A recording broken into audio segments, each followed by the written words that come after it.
Right. Good evening, everybody. Welcome to Lords of the Night. With me, as always, your Lord of Punishment. Say hi, Scribe. Hi, Scribe.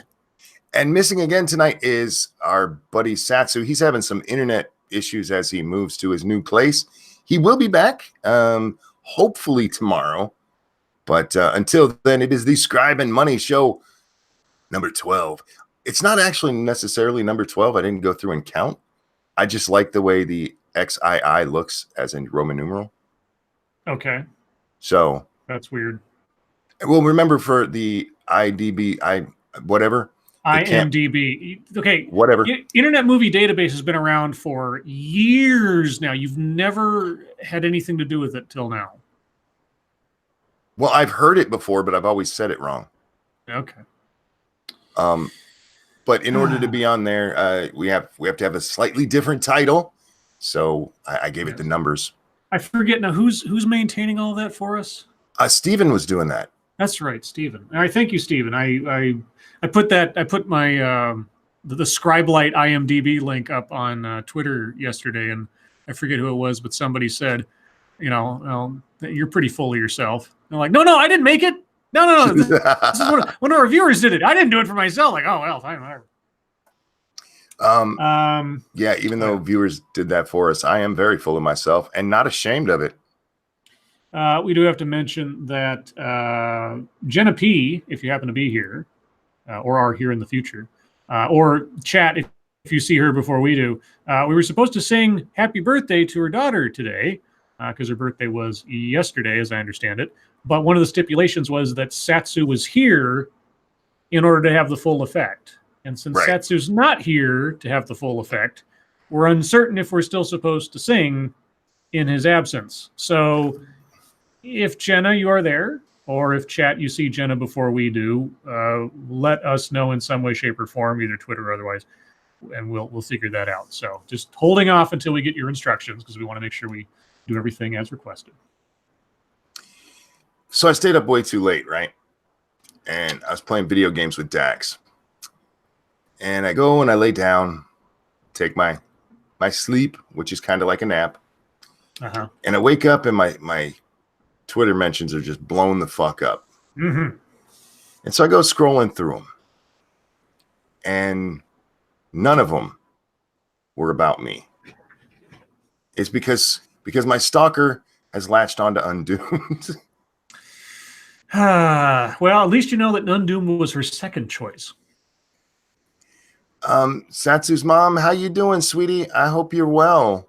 Hi, Mama Satsu. His mom is happy birthday, little one. There you go.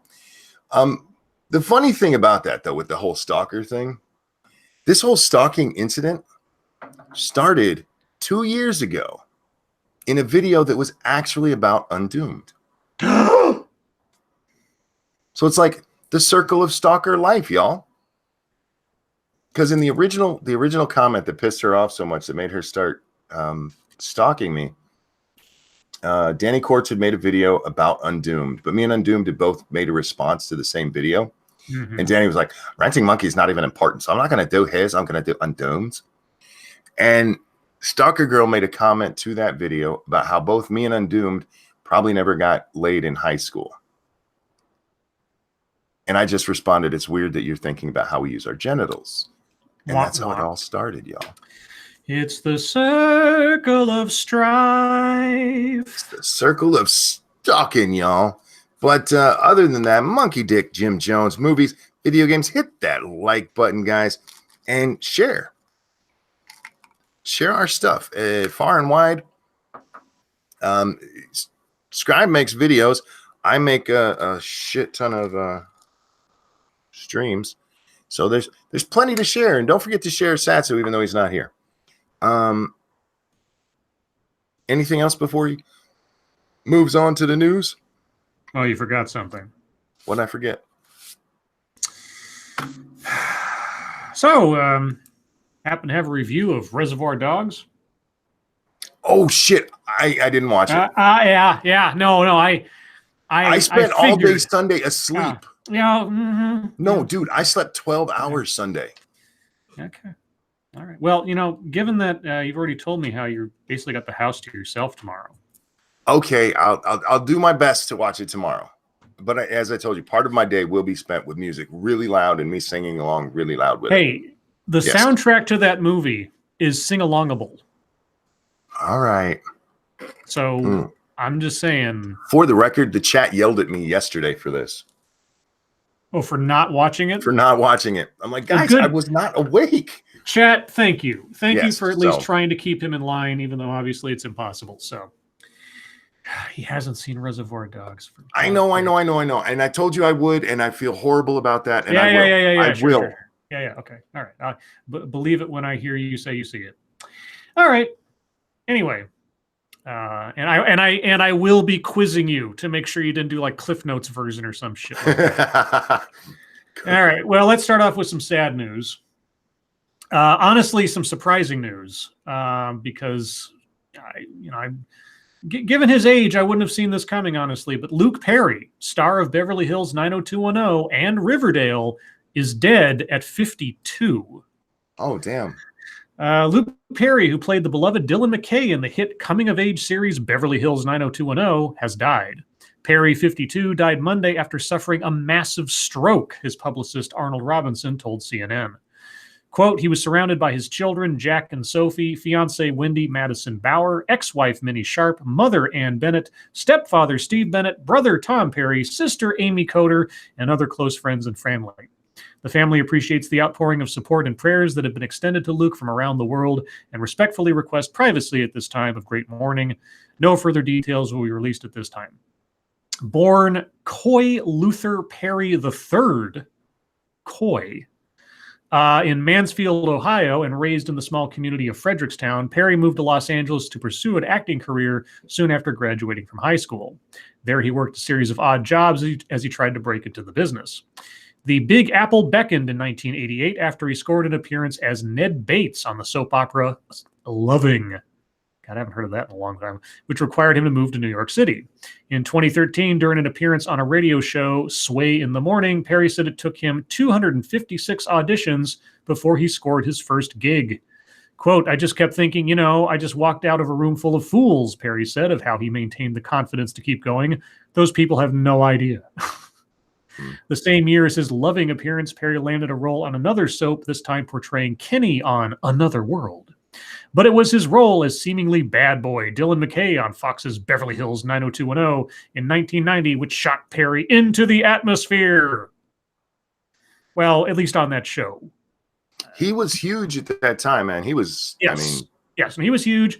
The only other thing I remember of him from that era is 8 Seconds, the bull riding movie. Right. Other than that, I'm not quite sure what else he was doing from like 1999 till yesterday, more or less. Let's see. He had roles on The Incredible Hulk. What? The Incredible Hulk? When? Okay. Jeremiah, Oz. I remember him in Oz. He played the preacher guy. Windfall and John from Cincinnati. Okay, I've never heard of Windfall. I've never heard of Jeremiah. Oz, John from Cincinnati, and The Incredible Hulk. Sure, but he had a role in The Incredible Hulk? I'm very curious to know where that was. But anyway, so there you go. Way, way younger than I would have imagined anybody from, his era to have had a massive stroke. But I had a stroke in my eye, and I'm not 52, so stranger things have happened. Yeah, Sinatra. There. If you invert the numbers, he's 25 or 26, whatever. So it can happen to anybody. But yeah, at that time, man, Luke Perry set the standard for cool in the 90s, man. Yeah, he was kind of the James Dean-ish of that decade. Yeah. Helped bring back Sideburns. Do you remember that? Oh man, Sideburns. Yeah, he had the leather jacket and the motorcycle. Yeah, he's the dangerous one. Condolences to his family. I didn't know a lot about the guy. I didn't hate him, like him. I wasn't a fan of the show, but yeah, he was fucking everywhere because he was the cool guy. I never watched that show. I knew of it only for peripherally and from the advertisements that I'd have to wait through to watch X-Files or something. Mm-hmm. But I Never knew much about that show. It was all sort of like, I'm not really into teen soap operas or anything, even though nobody on that show was a teenager, but either way. But they played one on TV. They played one on TV. Moving on, how about some politics news? Sure, let's do politics. Okay, well, we've predicted this for a while. Once the Mueller investigation ran its course, obviously, if it found nothing, the whole thing would be over with and we move on with our lives, wouldn't we? Of course. That's what we always said. Well, then this should come as a major shock. House Democrats announced broad probe into allegations of obstruction of justice. Yeah. House Judiciary Chairman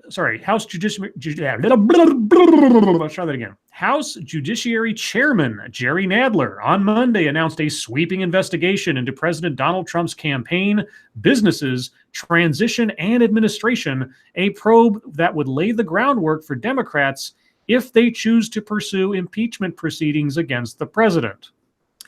The Judiciary Committee on Monday sent letters to 81 people and entities, including the White House, the Justice Department, senior campaign officials, Trump Organization officials, and the president's sons, marking the start of a broad investigation that will tackle questions including possible corruption, obstruction of justice, hush money payments to women, collusion with Russia, and allegations of the president abusing his office and using it for personal gain. Am I reading a story from 2 years ago? Yes. No, I'm reading a story from today because the Democrats are going to repeat the Mueller investigation when the Mueller investigation does not bring them the answers they wanted. Yep. It's exactly what they're doing. They are demanding responses within 2 weeks. The requests outline a sprawling investigation. All right. Broad investigation, sprawling investigation, sweeping investigation. You've used these 3 phrases in the first 3 paragraphs. Either the economy of your verbiage would be appreciated, CNN. Seriously. It's getting, anyway. The requests outline a sprawling investigation seeking documents and communications on issues that include FBI Director James Comey's firing, possible pardons offered to Trump officials, possible pardons, Trump's finances and foreign governments. Trump's finances and foreign governments. Okay. Catch and kill payments involving the National Enquirer's parent company and Trump campaign contacts with Russians and WikiLeaks and communications between Trump and Russian President Vladimir Putin. Just open the Mueller report. I mean, a 2-year-long, multi-million-dollar, as thorough a fucking investigation on the whole subject as you could imagine, plus indictments, plus, I mean, what ground else needs to be tread at this point? Real quick, thank you, Point Curation. Office of the Special Prosecutor becomes permanent. Yeah. But to answer your question there, Scribe, they might not get the Mueller investigation report. It's going to the Justice Department, and Justice doesn't have to give it to Congress. Well, let me give you a prediction. Even if Justice gave them the full report, they'd still do this. No. Yeah. Scribe, they're only doing this because this hasn't been done. Okay, I can't even fuck around with that. Look, people like Adam Schiff, who is part of this, and you have Nadler. These are guys who, as they ran, they promised that they would either investigate or actually promise to impeach Trump. Right. So yeah, it's another dog and pony show. It's what they ran on. So I mean, in that case, I guess they're giving the people what they said they give them. But this one is from Nadler's committee, and yeah, they have to justify their hatred somehow. Look, he stole this election from Hillary Clinton. They have to find out what he did wrong. Remember, it was all Russia. Now it's obstruction. Real quick, thank you, Red Fawn. YouTube forgot to alert me again. Tardy. Oh, I'm sorry to hear that, but thank you for coming by. YouTube, fix your shit. Let's see. The committee's investigation comes amid the anticipated conclusion of Special Counsel Robert Mueller's investigation into possible collusion and obstruction of justice, signaling the committee is likely to retread ground that federal prosecutors have already pursued. Many of the same witnesses that the Judiciary Committee is now requesting information from have already spoken to Mueller's prosecutors and the grand jury. I heard there was a report on the radio this morning. A guy was talking to people who had been named in Mueller's investigation simply as witnesses, but never charged with anything or whatever. And he was talking about how the fact that they were simply named as witnesses, not as suspects of anything, had ruined their lives and careers. I forget exactly who it was, but there was one person, anyway, a congresswoman in just like open committee hearing or something, branded him Putin's like media correspondent or something, or some kind of like a press agent, something to that effect. And simply by her saying that, without any evidence that he had anything to do with Vladimir Putin or whatever, his business was ruined. He had death threats put against him for being a Russian spy or something, yada, yada, yada. So for all the stories that we've heard of people who have deserved being investigated, like Manafort and Cohen and all these other guys, there's a whole bunch of collateral damage that's been done to people and their reputations and their lives simply by being associated with the possibility of something to do with Trump. And now all those people are going to be raked into this again, as if once wasn't bad enough. This is, if I understand the Mueller report might not be released publicly. I understand that, but on the off chance it is, or the significant, vital portions of it are made public in some fashion, and this still goes forward, I do not see how this is anything other. I don't see how anybody could honestly say elsewise that this isn't a witch hunt the second time around.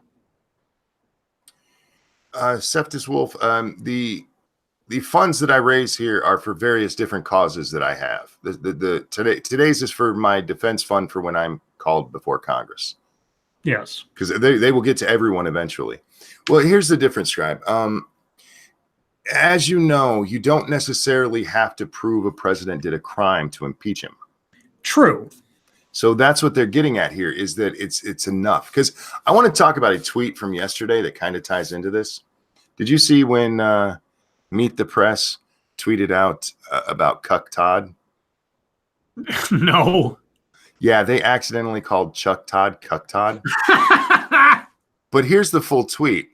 It said, latest, Senator Mark Warner, Democrat of Virginia, tells Cuck Todd that lawmakers have found, quote, enormous evidence, end quote, of possible collusion between President Trump's orbit and Russians during the election. Now, a lot of people jumped onto the Cuck Todd part because that's funny. Yes. But listen to that other part. Enormous evidence of possible collusion. Oh, yeah. No, I mean, okay, sorry, I forgot to read that one part of the story. Where'd it go? Oh, don't tell me I missed it. Because there was a part in here where Nadler's talking about it's pretty clear that there was obstruction of justice. Oh, yeah, he went on a Sunday talk show yesterday and basically said it. Yeah. Here it is. But Nadler also said it was, quote, very clear the president had obstructed justice. Yep. It's very clear 1,100 times he referred to the Mueller investigation as a witch hunt. He tried to protect Flynn from being investigated by the FBI. Okay, so wait, how is calling the investigation a witch hunt obstruction of justice? It's not. Firing Flynn, who had already been suspect of other things and lying and everything else, how's that obstruction of justice? Well, what he's talking about there is supposedly Trump told Comey, come on, Flynn's a good guy. Right. Remember? Right. Except there's no actual evidence for that except for Comey's say-so. Comey's note that he wrote himself, yes. Right, yeah. Yeah, and by the way, Mr. Nadler, chairman of the House Judiciary Committee, very clear is not evidence beyond a reasonable doubt. No, that's his opinion is actually what it is. And right. But he's going into this with a foregone conclusion. They're not investigating. This is to say that, okay, it's already happened. Okay, we got to tell people we have to pretend that due process is happening so that they can impeach. They're going to impeach the president. Yeah, they're not going to kick him out of office short of something that's like demonstrably felonious. But yeah, they can impeach him into the end of time and like say, "Oh yeah, you're a bad guy, or you did something shady." And then it'll go to the Senate where it's going to get. He's not going to get kicked out of office for it. He's not going to be found guilty of it. And yeah, so fuck off. Well, they've got a year.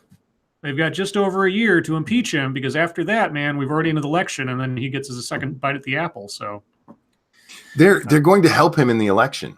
Oh yeah, I have no doubt. Short of something just messianic happening from the Democratic side, all of this nonsense is not going to do anything but bolster Trump's position. Because seriously, at this stage of the game, every time I hear anything from the press or otherwise about this is the big one, everybody. We've talked about this before.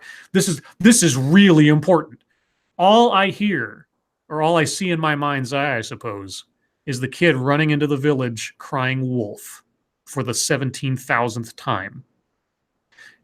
The electorate is going to become so inured to the idea of there being another Trump scandal that it's not going to matter. It'll fall on deaf ears because it'll just be, this is the latest thing. And then 3 days later, something else will come up. Nobody cares anymore. He has been faced with so much scandal, National Enquirer level material that, again, short of rock solid proof of something that is felonious or something that is so beyond the pale of legality that can't be ignored or just brushed off as this is tabloid material, or this is something he did before he was president that just happens to be scummy, like, whatever. I want there to be a fair fight in some fashion in the next election. I kind of want there to be, as compared to last time, an actual challenge of ideas, a challenge of philosophy. But we're not headed in that direction at all at this point, as far as I see. So what do I know? Yeah, this is all just because they have promised impeachment, so that's what they're shooting for, and that's what they're going for with this. And once it is odd, though. Yeah, it is odd that they're not doing it over Russian collusion. Well, I mean, they've moved the goalposts, which is a big signal. Anybody actually watching this will understand that they can't get it on the one, so they're going for the other. But here's the thing: let's say they do impeach him, okay, on obstruction of justice. Let's say worst case scenario, obstruction of justice, without actually proving it criminally. But they say, oh, he did, and they impeach him over it, and it goes to the Senate and it dies. What's the next arrow in their quiver? Where do you go after impeachment, for God's sakes, on a president? Well, here's their plan. They want to be able to say during the election, this is an impeached president. Are you really going to vote for an impeached president? Yeah. And then the Democrats will get up on the primary debate stage and the impeachment will fall to the wayside. It's just, that's the way it's going to be. Anyway, that aside, how about some more Trump scandal? Sure. Or reported Trump scandal. I don't know. Trump asked Gary Cohn to block the AT&T Time Warner merger. A new report about the close relationship between Fox News and President Donald Trump says the president personally asked a top White House aide to make sure the Justice Department stopped AT&T from purchasing Time Warner. Ever since the Justice Department sued in 2017 to block AT&T's acquisition of Time Warner, theories and accusations of political animus have swirled around the antitrust case. At the heart of the theories is Trump's public dislike of CNN, which was a division of Time Warner, the company that has since been renamed Warner Media, which also includes networks such as TNT and HBO, in addition to CNN. So was the AT&T Time Warner merger actually blocked? Or did it happen? I don't know. I don't know either. In a new piece for The New Yorker, investigative journalist Jane Meyer reports that a few months before the Justice Department filed its lawsuit, Trump pressured Gary Cohn, the former director of the National Economic Council, to tell the Justice Department to block AT&T's Time Warner deal. According to Meyer's source, Trump called Cohn and then Chief of Staff John Kelly into his office and said to Kelly, quote, "I've been telling Cohn to get this lawsuit filed and nothing's happened. I've mentioned it 50 times and nothing's happened. I want to make sure it's filed. I want that deal blocked. After the two men walked out of the Oval Office meeting, Cohn told Kelly not to follow through with the president's request, according to Mayer's report. Trump's animosity towards the merger is no secret. Trump repeatedly talked about wanting to block it on the campaign trail and in office. So, what's the news? Well, for the record, this is a story from February 27th. So just what, 5 days ago, 6 days ago? Appeals court backs AT&T acquisition of Time Warner. So, unless it gets appealed again by the government, which it could, I guess. Mm-hmm. But, the decision by the three-judge panel from the Court of Appeals for the D.C. Circuit caps off the protracted legal battle between AT&T and the Justice Department, which said on Tuesday that it does not plan to appeal that ruling. So it's a non-issue. Non-issue. And this was the top breaking story earlier on CNN, guys. So Trump said he was going to try to block the deal in public. He tried to block the deal in private. The Justice Department tried to block the deal. The deal wasn't blocked. And. Good night, beautiful. I love you. I love you too, monkey. Oh. I love you too. Who wrote the article, says RJ. I don't know. Oh, the CNN one? Yeah. It wasn't Chris Cillizza. Mm-hmm. Breaking news. London patient might be second to be cured of HIV. I saw that headline. What? A second person has experienced sustained remission from HIV-1, according to a case study to be published Tuesday in the journal Nature. Effectively, some scientists believe that the, quote, London patient, unquote, has been cured of the viral infection, which affects close to 37 million people worldwide. The new case report comes more than 10 years after the first case, known as the Berlin patient. Both patients were treated with stem cell transplants from donors who carried a rare genetic mutation known as CCR5 delta 32 that made them resistant to HIV. The London patient has been in remission for 18 months since he stopped taking antiretroviral drugs. Quote, by achieving remission in a second patient using a similar approach, we have shown that the Berlin patient was not an anomaly, and that it really was the treatment approaches that eliminated HIV in these two people, said Ravindra Gupta, head author of the study and a professor in University College London's Division of Infection and Immunity. Gupta added that the method used is not appropriate for all patients, but offers hope for new treatment strategies, including gene therapies. He and his colleagues will continue to monitor the man's condition, as it is still too early to say that he has been cured of HIV. Well, I guess the headline did say might be second to be cured of HIV, so all right. So fair enough. I mean, that's still very interesting medical news. Mm-hmm. Data Wasteland doesn't understand the title. Yes, that's on purpose, Data. Yes, that's a long running gag. Do you remember when HIV was like an instant death sentence? People would be dead like three months later. Oh yeah, I mean, Ryan White. Most people outside of our age probably don't remember Ryan White. Ryan White was like the first sort of public face of anyone can get AIDS. Yeah. Because he was just this barely a teenage kid. He got it from a blood transfusion. Because up to that point, a lot of information about AIDS was nebulous at best or not understood by people. There were, how it was transmitted was all types of theories. You could get it by coughing or kissing or sharing a drink. In just the years prior to Ryan White, it was called GRID, or gay-related immune deficiency, as though somehow your sexual orientation was the barrier between you and infection. Well, at the time, that was because it blew up in the gay community. Yes, yeah, it was first. I mean, a lot of the initial cases that were identified as being related had to do with or were associated with gay males mostly. AIDS used to be. I can't remember how many different TV shows of dramas where they introduced someone getting AIDS and they like died a week later or something. Yeah.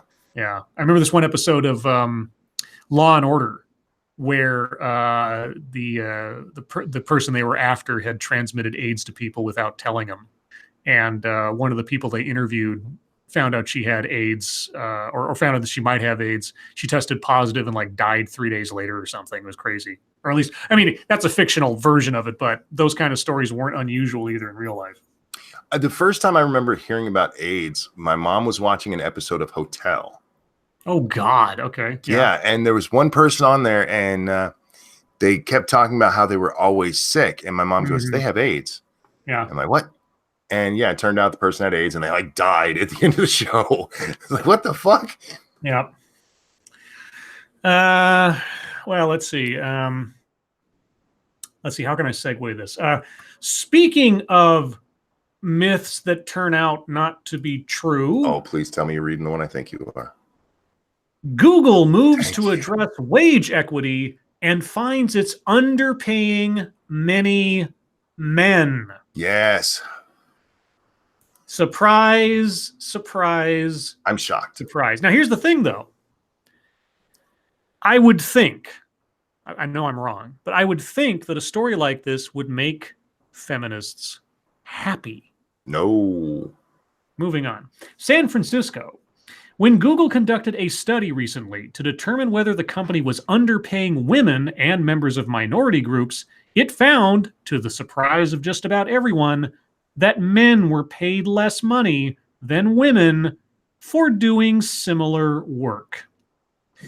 The study, which disproportionately led to pay raises for thousands of men, is done every year. But the latest findings arrived as Google and other companies in Silicon Valley face increasing pressure to deal with gender issues in the workplace, from sexual harassment to wage discrimination.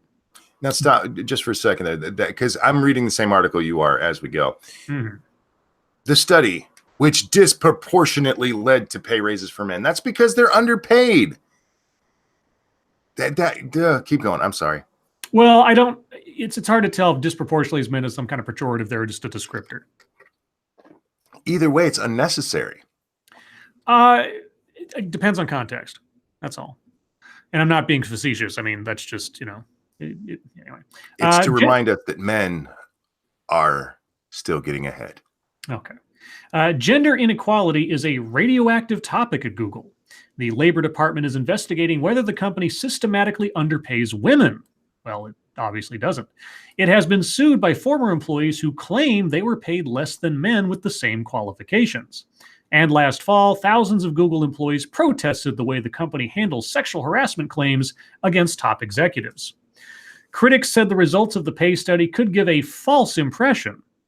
Oh, critics of the results of the study. Yes. Hey, it could be. God, what? Color me surprised. Company officials acknowledged that it did not address whether women were hired at a lower pay grade than men with similar qualifications. Why didn't it? I mean, if you guys are so focused on trying to nail down exactly where all the problems are in pay equity, why wouldn't your study look at that as well? I do not understand why that would be. Google seems to be advancing a, quote, flawed and incomplete sense of equality, unquote, by making sure men and women receive similar salaries for similar work, said Joelle Emerson, chief executive of Paradigm, a consulting company that advises companies on strategies for increasing diversity. So the chief executive of a consulting company with an agenda. Yes. Okay. That is not the same as addressing equity, she said, which would involve examining the structural hurdles that women face as engineers. Equity, you mean equality of outcome. Yes, I love that the structural hurdles they face as engineers. Structural hurdles. Yeah. Google has denied paying women less, and their own study proves that out, by the way. And the company agreed that compensation among similar job titles was not by itself a complete measure of equity. A more difficult issue to solve, one that critics say Google often mismanages for women. Let me repeat that. One that critics say Google often mismanages for women, is a human resources concept called leveling. Are employees assigned to the appropriate pay grade for their qualifications? Well, it is a relatively abstract concept, unless they have a very rigid pay structure. The company said it is now trying to address the issue. Quote, because leveling, performance ratings, and promotion impact pay, this year we are undertaking a comprehensive review of these processes to make sure the outcomes are fair and equitable for all employees. Lauren Barbado, Google's lead analyst for pay equity, people analytics. Wait a second, let me try. Lauren Barbado, Google's lead analyst for pay equity, people analytics, wrote in a blog post made public on Monday. That's a very weird construction of a job title. To set an employee's salary, Google starts with an algorithm. And we know how successful algorithms are in Google products, don't we, YouTubers? Starts with an algorithm using factors like performance, location, and job. Next, managers can consider subjective factors. Do they believe the employee has a strong future with the company? Okay. Is he or she being paid on par with peers who make similar contributions? Managers must provide a rationale for the decision. Okay, so no matter what happens, there is still a subjective factor to each assessment of pay. Yes, but I keep going because I want to point something out when we get a little bit further.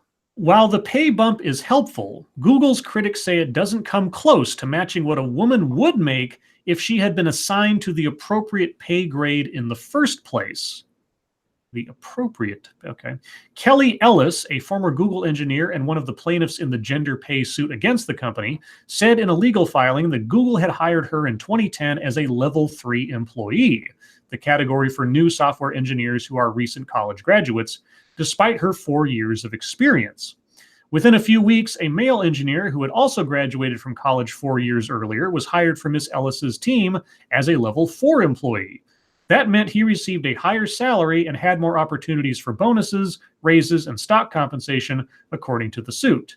Other men on the team whose qualifications were equal to or less than hers were also brought in at level 4, the suit says. The claim could become a class action suit representing more than 8,300 current and former female employees. The pay study covered 91% of Google's employees and compared their compensation, salaries, bonuses, and company stock within specific job types, job levels, performance, and location. Okay. It was okay. You can keep reading if you want to. That's the part I wanted to get through. Well, you go right ahead because I got to step away for just a second. Okay. If you've listened to everything we've said, guys, from the beginning, this is how it started. They found out that men were underpaid. They made less money than women for doing similar work. It doesn't matter what pay grade they were hired in at. Men were making less. And they said that, if you're hired in at level 3, then you don't get the same bonus options that you get as a level 4. But this looked at salaries, bonuses, and company stock. This was comparing everything. So even if this bitch was hired in at a level 3 and somebody else was hired in at a level 4, but they're doing the same work, she was likely making more money than him. That's the part that they're glossing over with the way this is fucking written to make it sound like women are still being fucking abused in some manner. They're not. They're fucking not. The women are being paid more and like, that's not fair. And if we go back to this woman who is talking about her suit, listen to how that was said. She had 4 years of experience, but the other guys actually had 4 years of college. They don't actually say she had any college at all. Mm-hmm. I don't know if you heard my rant there, but they actually looked at the pay that they were getting for doing similar work. Not what level they were at, but for doing similar work. And for similar work, the women still were being outpaid or overpaid more than, or being paid more than men. So even if he was hired in at a 4 and she was hired in at a 3 and they were doing the same job, she was likely making more money than him. And again, they looked at salary, bonuses, and stock. The only thing they didn't look in this is the part where they said, well, she might get more chances for advancement if she's a 4 and he's a 3. Right. But otherwise, their actual their actual compensation. They looked at the actual fucking compensation. All of it. They didn't just look at salaries. That's what that one bitch from the equity firm made it sound like. Oh, they're not looking at everything. Yeah, they did. They looked at all of the fucking compensation they were getting. Because they mentioned in that part, they're not talking about bonuses. Yes, they were. They specifically talked about fucking bonuses. Anyhow. Yeah, I read that part. I'm like, are you out of your fucking minds? This is just another way to say, oh, no, women, even though, they're being treated better than men, they're still being mistreated. It's nonsense. Anyway, that's all the stories that I had pulled up for today. Yeah, I read this earlier. I actually pulled that article to the side because if you weren't talking about it, I was. Because James Damore, by the way, is having fun with this over on the Twitter machine. Oh, I can only imagine. If anybody deserves to have fun with that one, it's him. But yeah, these women are not being mistreated. It's just nonsense that I remember a Walmart lawsuit because when I first started working at Walmart, I heard about don't work there. They treat people horribly, and there's all these lawsuits against them. So I went and looked up the lawsuits, right? Mm-hmm. And there's the one that stuck out to me was this woman who she'd been hired into the store and she was working in the bakery. And she'd been working there for like 3 years. And a spot opened as the jewelry department manager. Okay. And she applied for it. But instead, they gave it to the guy who'd been working there only a year. The guy had been working in jewelry for a year. Like he had specific experience. Yes, you'd worked there longer, but he had specific experience in that department. You weren't fucking discriminated against, you silly twat. But that's what we get with a lot of these lawsuits when it comes to sexual discrimination. It's like, okay, we're not actually talking about the same thing. Like this woman in this last thing. I find it very telling they never mentioned that she had any college experience. Just 4 years of experience, where these guys actually had college experience, or the 4 years of college. So they started her at that same level that they started, or underneath the guys who actually had the 4 years of college. If she went to college, then sure, then you might have a point there. But if she doesn't have college experience, it's not the same fucking thing. I'm done. Guys, unless you have anything to add to that, Scribe. No, I'm done. Okay. Guys, if there's a story you'd like us to take a look at, hit us up at the hashtag MSS News over on the Twitter machine. We can't get to them all, but that's just because I forget to put K in my titles. Sorry. Sorry, I'm getting distracted by work stuff. That's why I had to step away for a second. Oh, okay. Hopefully it won't interrupt me any further, but we'll see. So let's see. Septus Swift sent us the same story about de Blasio's wife spending money with no record of how it was used. Mm-hmm. Talked about that the other day. Let's see. This one comes from Circus Zero. Oh, yes. The Keith Flint, the frontman for The Prodigy, dies at 49 today. Firestarter. And I can't read the story because the New York Times doesn't want me to read more stories than that in a month. I'll just read the blurb. Flint said that being on stage was a release for him. Quote, "It gets my mental energy out. That's why I'm really honest on stage. I'm not there for the beauty of my voice or to be the best dancer. I go out to express myself and stir up the audience." Apparently he took his own life, unfortunately. Damn. So. Yep. So Luke Perry and Prodigy, two 90s icons gone on the same day, effectively. Let's see. This one comes from Massive Dynamics. Let's see. AOC's chief of staff ran a $1 million slush fund by diverting campaign cash to his own companies.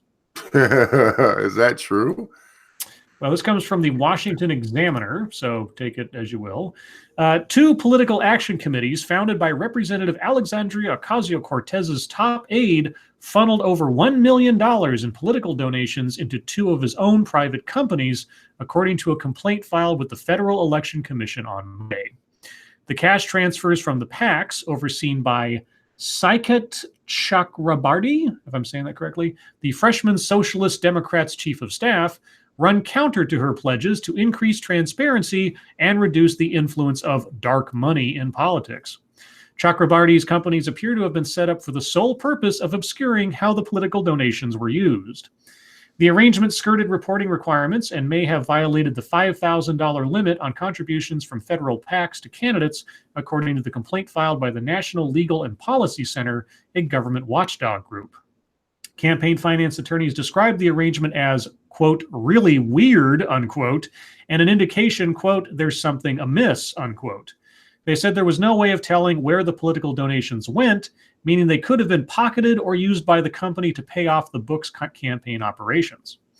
PACs are required to disclose how and when funds are spent, including for expenditures such as advertisements, fundraising emails, donations to candidates, and payments for events and to vendors. The private companies to which Chakrabarty transferred the money from the PACs are not subject to these requirements. Interesting. I'm not sure I understand how that worked, but real quick over on the Streamlabs, thank you, Sanguine. So every and all pay discrepancy that disadvantage women equals sexist, but any and all that disadvantage men equal right and proper. It's infuriating that normal fucking people still buy into this horse shit. I'm with you, bud.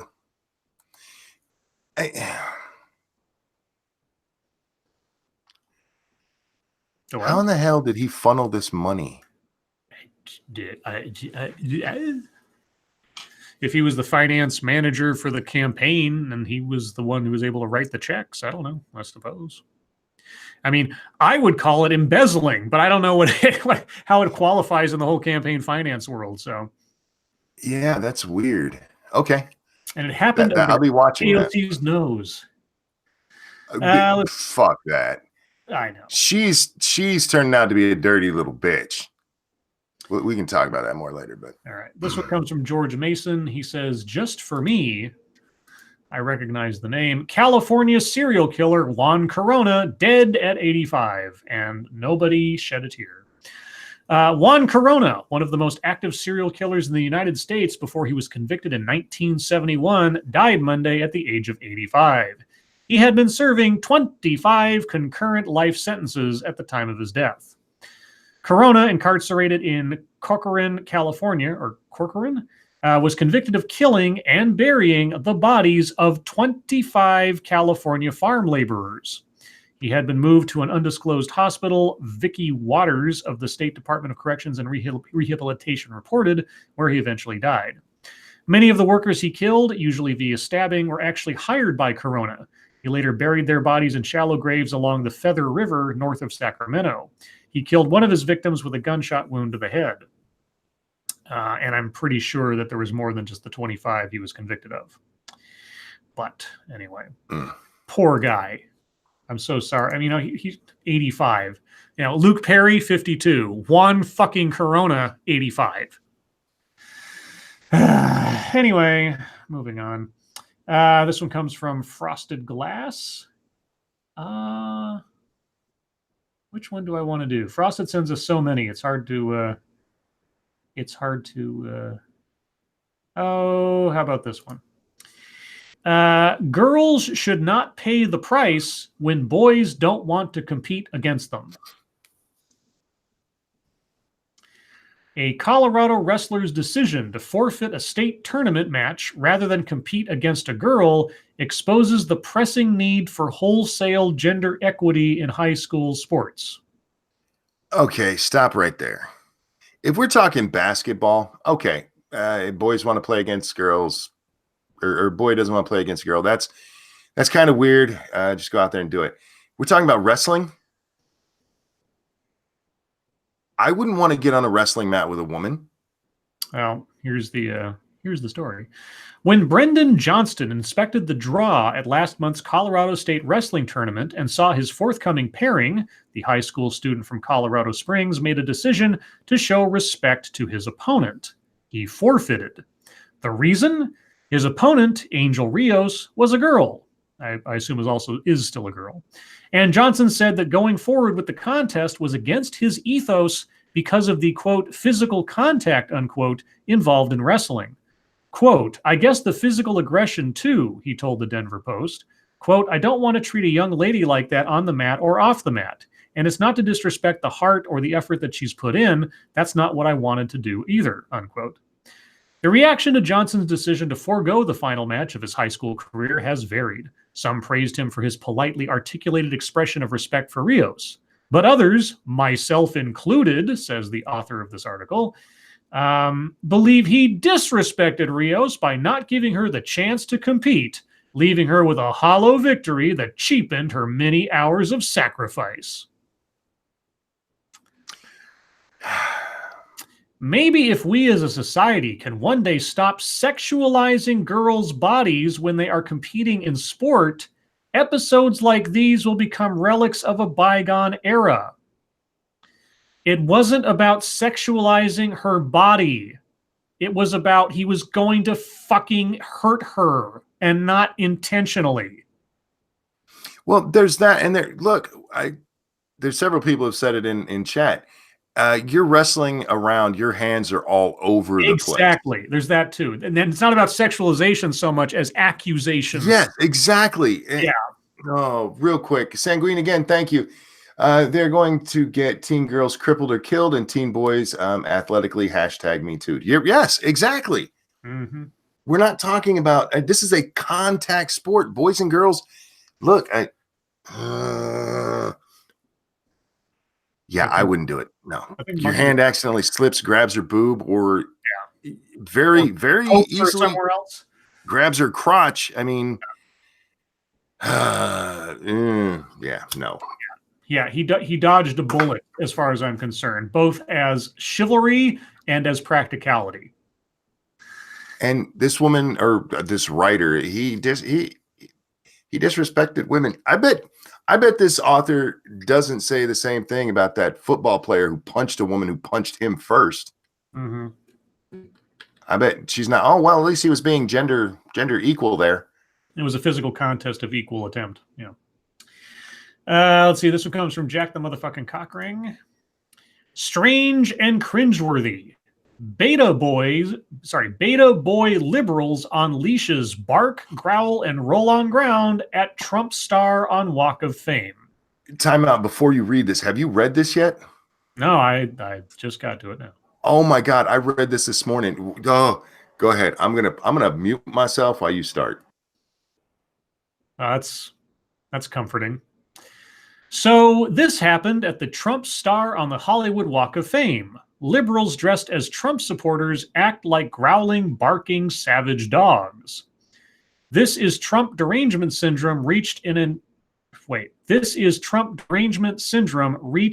disturbing new level of weirdness.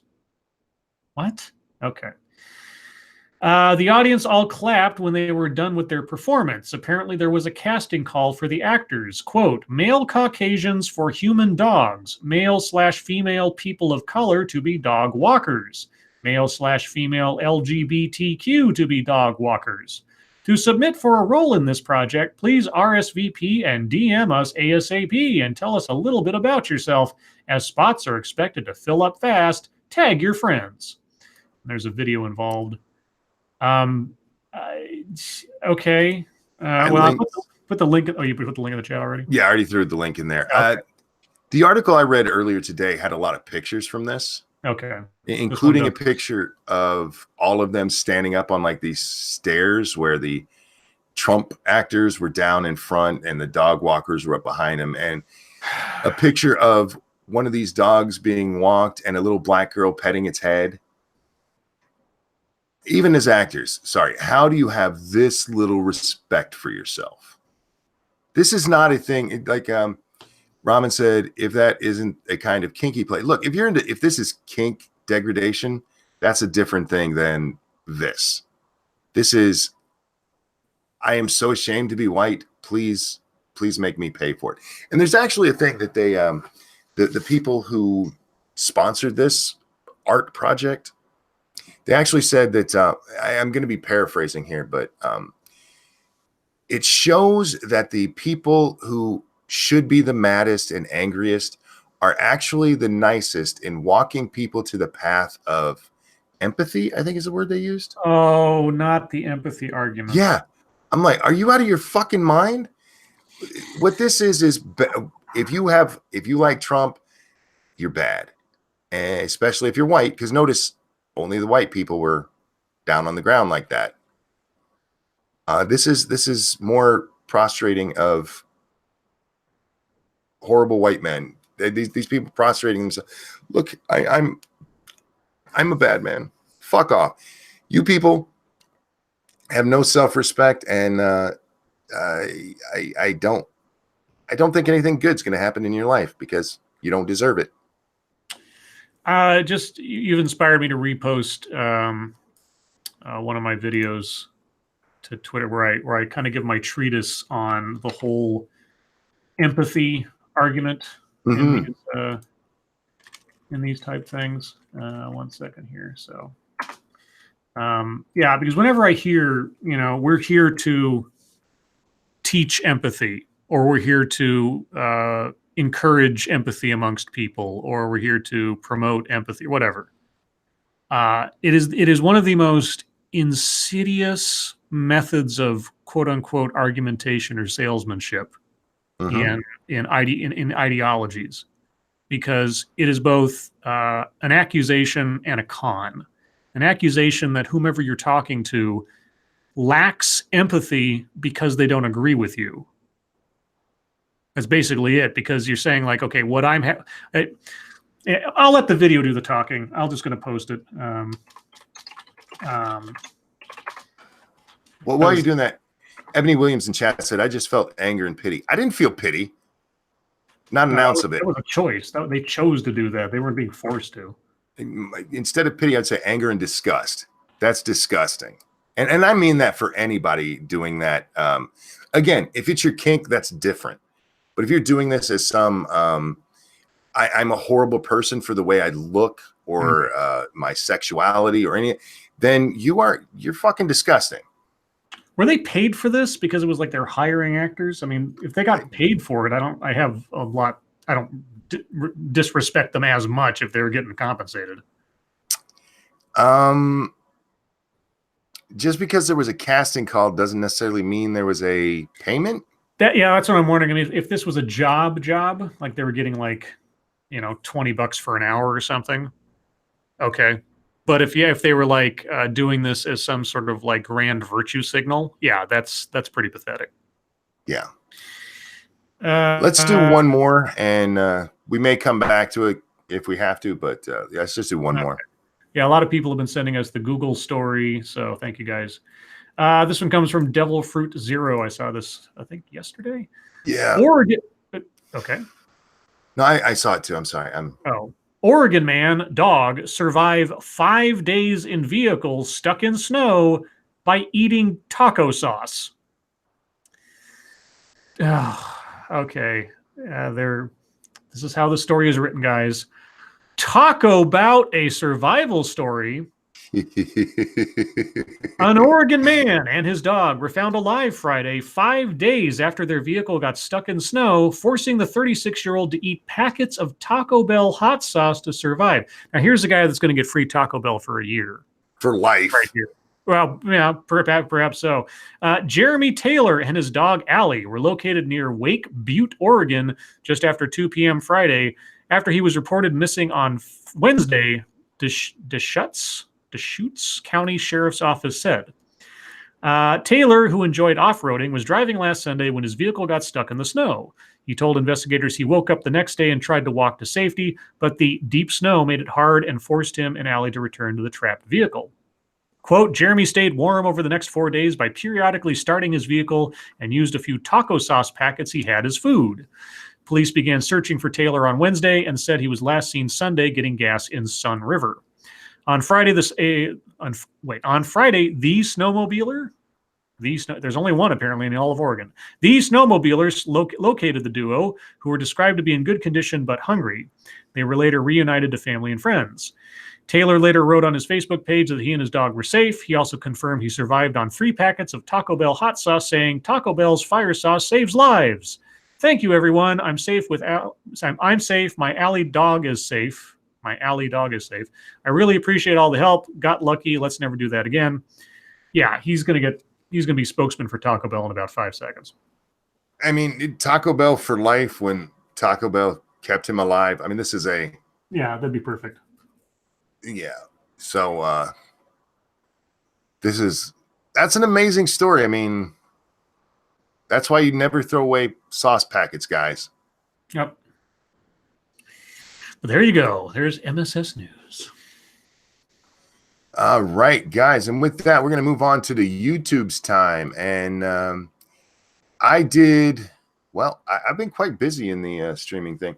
Yesterday, we couldn't do our game stream because of Satsu's internet. So I did a kind of normal time-ish stream. Short version, Satsu ruins everything. Satsu ruined it, damn it. No, I did kind of a monkey in the morning because AOC annoyed me. Really? No, well, Stop the she annoys. presses. Oh, sorry. Look, she annoys me with a lot of stuff. But have you been following what's going on with her and this? How she spent her travel budget during her campaign? I heard some of your rant on it. I don't know all the details, though. Here's the short version. She spent $29,000. Her campaign spent $29,000 hiring Lyft, Uber, and other car services. Rideshare, yeah, whatever. Yeah. Her campaign headquarters is 138 feet. 138 feet from a subway entrance. Oh, they were just going around DC? No. This is in Queens. Oh. Okay. Queens/Brooklyn, where her district is. I see. And she spent $29,000 going around in cars instead.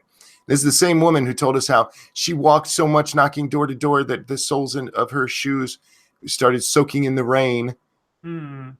Yeah. She did spend $8,000 using the subway. But this is $8,000 on this. How the fuck much is a subway pass? This was 52 interactions on their Metro card that they had for their campaign. Wait. Yeah. Okay, I'm not a math whiz. 8,000 divided by 52? No. Okay, that's how, when you use the Metro card, you slide the card, you pay a bill. Yes. Yeah, so it wasn't just, that's not like one ride on the subway, for anybody who's listening and doesn't get it. Okay. So that could have been, thousands of rides. Oh, okay. How long has she been in office now, though? Thousands of rides? I mean, it's only been... No, this was just the campaign. Oh. This was her campaign budget. All right. This is what she spent on the campaign, guys. All right. Once she won the primary, yes, she spent $25,000 in air travel. To go where? Some campaigning for other candidates and a whole lot of TV appearances. Okay. This is the woman who tells us we have to completely redo our economy because fossil fuels are killing us. Yeah. Now, the part that really got me wasn't all of that. It was her response. Her reaction was basically, well, this is the world we're living in. Seriously. No, I'm laughing for another reason. I'll tell you in a minute. Seriously, that was her reaction. Is this is the world we're living in? That doesn't mean we can't fight for a better future. Okay, but there's a subway. What does having to fight for a better future have to do with your overspending? What does that have to do with you increasing your carbon footprint instead of using the goddamn subway, which is right next to your fucking door? That is also true. Do you guys realize how short 138 feet is? Weibo doesn't think it's, well, actually, probably it's awfully short with their 3,000-foot long schlong. This is a woman who wants to tell us that we have to redo everything because the Earth is literally going to reach a point of no return in 12 years. But she can't be bothered. She shouldn't have to change anything because this is the world we live in. This is the same with her, talking up how much she cares about poor people. and housing is one of her things. But she'll go live in a luxury mansion up in the sky in DC. She didn't go buy herself, some rickety ass apartment. No. She went to a posh place. But one of the funniest things about this whole thing is that in March of last year, she complained about how Uber was killing yellow taxis. Oh, Jesus. And she only used yellow taxi like 12 times or something like that during all of this. Or did her staff members, without her knowledge, use Uber? Is that going to be the explanation? No. Her answer was, "This is the world we're living in." Oh, okay. Oh, yeah. Okay. This is the world we're living in, and this is the world I live in, y'all. Now, I'm a princess. The world we live in. Ah. I'm a princess, and I shouldn't have to walk. They did a comparison to a woman who has a much bigger district who spent less than half of what she did. Okay. But that's because AOC, she's a princess, and she had to go do all kinds of stuff. But yeah, that really annoyed me. So I had to get on and yell about that. And I yelled about some other things too, and I don't remember what they are. But then I did a monkey in the morning, and we talked about movies quite a bit about Captain Marvel. Mm-hmm. And we can, actually, I'm gonna save the rest of that for a little bit later. Scribbles, what'd you do? Well, let's see. The last day or so, I recorded audio for a new video. Well, I wrote a script for a new video, recorded audio for a new video, and got the source video ready for assembly. I was a very busy boy on Sunday. And then later on Sunday, I came across an article from the New York Times talking about how progressive private schools were basically dying because there was no return on investment for those who graduated from these schools. And it goes into a bit more depth than that, and I can't recreate it here, obviously. But I read this article, and I was like, this falls exactly within sort of like the ultimate outcome of a lot of the things I've talked about on my Curriculum of Fear series with things like elementary schools or high schools and things promoting social justice initiatives, or the feels over reals type of education, or trusting in the wisdom of 9-year-olds kind of thinking. And I was thinking maybe I should do a video on this, but it was just an article. It's relatively static, and I was kind of like, eh. So I thought, oh, what the hell? I'll do a quick live stream. So I threw together a live stream, called it Curriculum of Fear Live, and a lot of people showed up to listen. I appreciate that. Thank you, everybody. And I was there. Yep, Monkey was there. I think I saw your boy Pat and several other people. Lady Monkey was there. I don't know if she talked, but she was watching. She's the one who told me it was on. Oh, okay.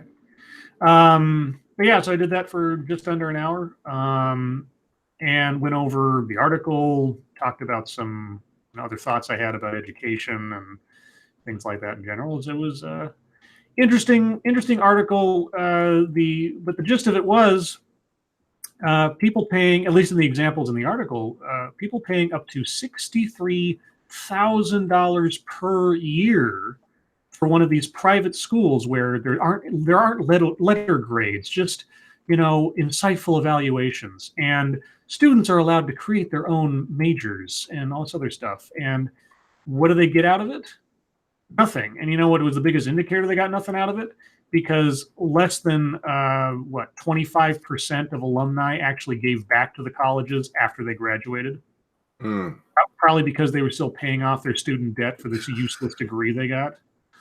But yeah, no, and these were colleges that had been practicing this type of education since the 70s. This wasn't some like fly-by-night thing that just happened last week or something. These are colleges that over time have gradually eroded to the point of practical bankruptcy because there's no profit to be had in just making people feel good about education rather than teaching them something. So so that's what I did yesterday. I'm working on a new video. I have basically everything I need to put it together. I just need to find the time to do it, and it'll probably be maybe Thursday when I have that out, unless I get really lucky with my time tomorrow and Wednesday. And then Sunday, My next edition of Familiar with the Matter will be on Sunday at noon Pacific time with Point Curation talking to us about telecommunications. Cool. So that is what I have on my plate at present.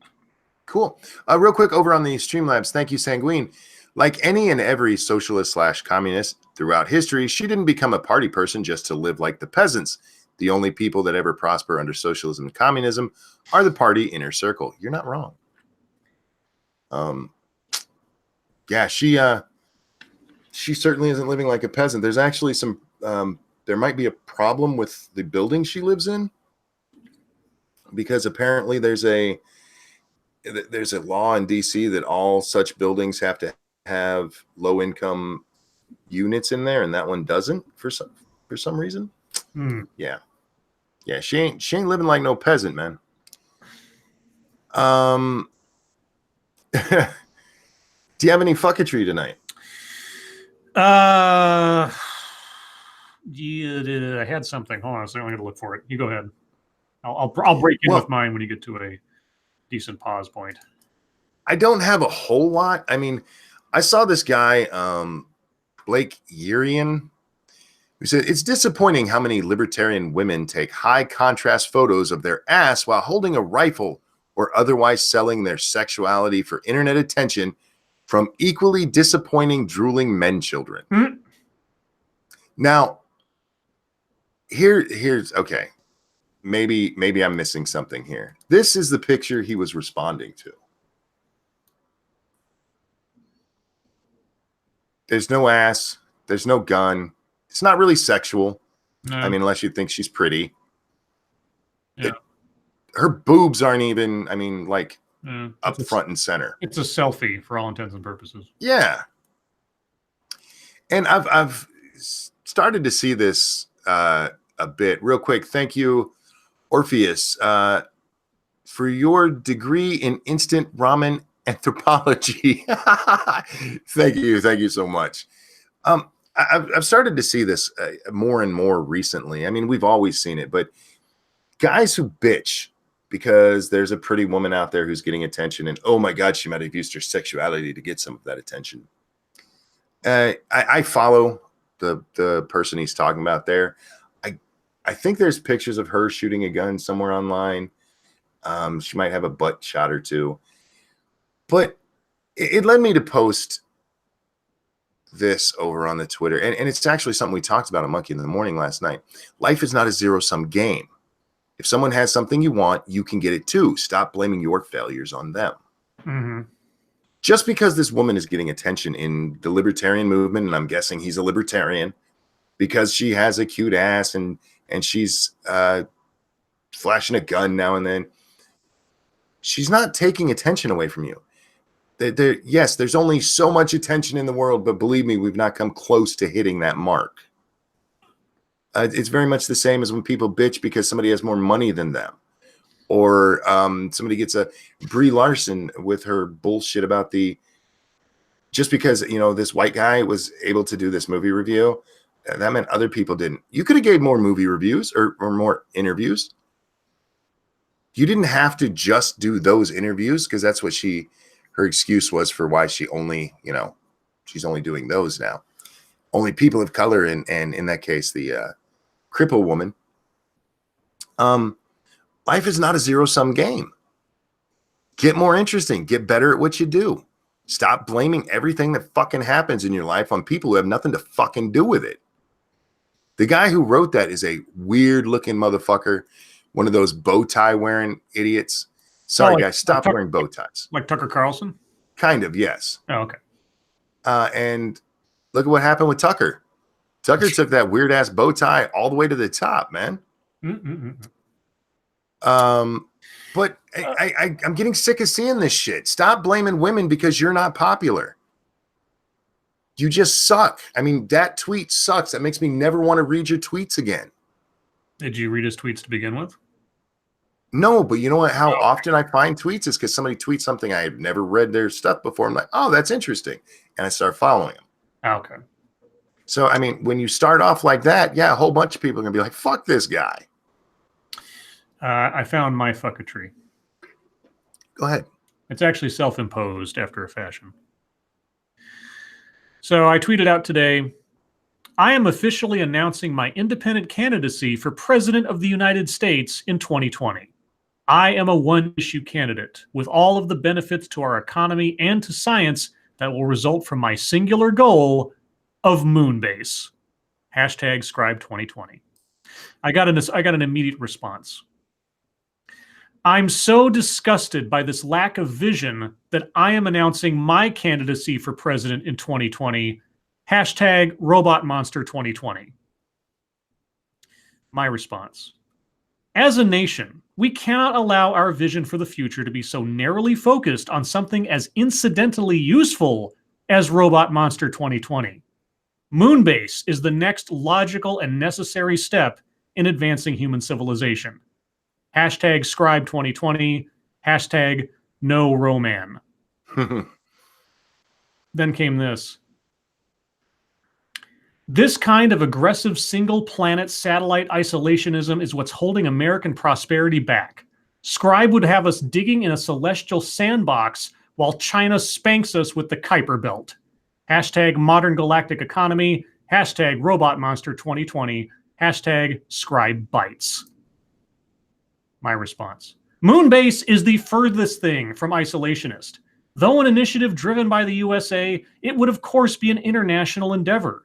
With input and assistance from several other nations, Moonbase would be both a tool of aligned diplomacy and economy for the future. I have yet to receive a rebuttal. So, Roman, you're called out. If you want to debate me, I'm right here. I'm right here. I will take Moonbase to the moon, but not back, because I don't retreat. That's right. Fuck you. Aside from that, what else did I say today that was consequential? For the record, I've been running for president since I was 35. My only platform is I will leave you the fuck alone. That's not nearly as exciting as Moonbase. Monkey 2020. Moonbase. Hashtag Moonbase. Everybody. Hashtag Moonbase. Oh, there it is. The Washington Post had a headline that said, Analysis, what Bernie Sanders brings into his second bid. And my tweet was, Answer, endless memes and punchlines. You're not wrong.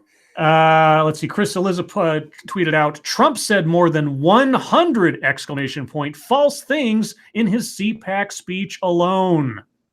And I said, given at CNN's definition of false in its fact-checking is often rendered with various iterations of, while technically true, ... You'll forgive me if I don't take you at your word, Chris Eliza.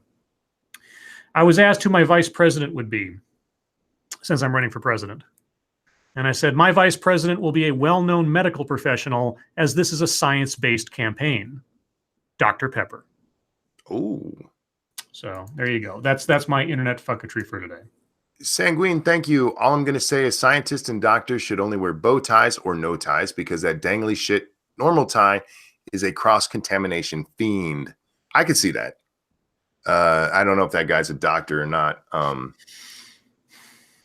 just know most of the people I see wearing them. Let's see. We had Tucker Carlson before he became popular. Louis Farrakhan likes to wear one. Waiters, yeah. I'm not a fan of the bow tie. The only time you should be wearing a bow tie is when you're in a tux. James Bond. And then it should be a nice tight bow tie, not that dangly shit like that dude had. Before we move on any further, I was just sent an article from the Daily Caller. Mm-hmm. So take it for what it's worth. But Representative Alexandria Ocasio-Cortez, and Massive Dynamics sent it to me. Thank you. Representative Alexandria Ocasio-Cortez and a top aide appear to control an outside PAC credited with being the central force behind her June 2018 primary victory. One former Federal Election Commission member thinks there would be, quote, serious investigation if a complaint were filed, which we heard one was filed, right? That's what the article had said. At least against her guy. Noting that the probe could potentially result in civil penalties or even jail time if Ocasio-Cortez and her chief, or for her and her chief of staff. Yeah, I doubt it. A second former commissioner said there were possibly multiple violations of federal campaign finance law, and the Justice Democrats ran campaigns for Ocasio-Cortez and 11 other Democrats, but she's the only one who won. Look, if it's true, that sounded really, really dirty, and yeah, she could be in a lot of trouble. But well, here's the thing: if it even hints of something like that, the Democrats, well, okay. I couch this with the knowledge of hypocrisy, but the Democrats should be honor bound to investigate it fully if they're going to pursue Trump for similar allegations. What's more likely to happen though is the FEC, if they find issues, that it just goes straight through them and then through justice. So yeah. Congress doesn't have to be involved. Congress could. That is true. It could slap her for it. They do that to people all the time for fucked up things. Nuts asked who's running with me in 2020. Like everyone else, I have to win a nomination before I'm going to name that. Well, I'm running independently, so I don't have to worry about a nomination. Well, I'm running independently too, but I have to win the Monkey Party nomination first. It's an independent party, but we haven't had our vote yet. So is it a pants party? It's usually not. Oh, that reminds me, dude. My wife tonight. Here's some. Speaking of pants party. Well, it actually is because I never wear shirts. You know. Oh yes. My wife tells me this Saturday I have to be on my best behavior because we're having company. Oh, what kind of company? What the fuck you mean I got to be on my best behavior? I'm like, who's coming over? My son is coming over, my youngest son. Mm-hmm. He's coming home and he's bringing his girlfriend. We've never met her before. Oh. And my first question was, do I have to wear a shirt? And she goes, yeah, if you can. I'm like, I will do my best. But then my second thing, wait a minute, what the fuck you mean best behavior? Of all of my children, my youngest acts the most like me. Oh, that's like, if she can stand him, she can take me. Yeah, but she's not married to him. But she's been exposed to him, and I should be